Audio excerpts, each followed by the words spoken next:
Paano i-view at i-delete ang scheduled post natin sa FB? Madalian lang ito, guys. How to view our scheduled post, or if you want to delete our scheduled post, let's get started.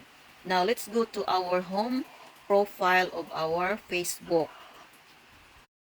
I-click natin ang ating profile nang nasa gilid sa ibabaw. Now, dito na tayo. Scroll pababa.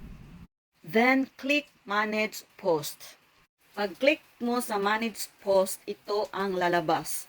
Yung professional dashboard natin at makita natin ang ating mga post dito.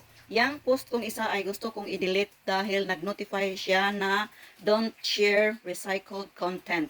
Even though hindi yan recycled, medyo blurred lang ang iyang video. Kaya i-erase natin yan, baka mag-violate tayo. And then, nakascheduled pa yan, mamaya pa yang i-post sa kanya. So, pwede pa siyang ma-delete natin.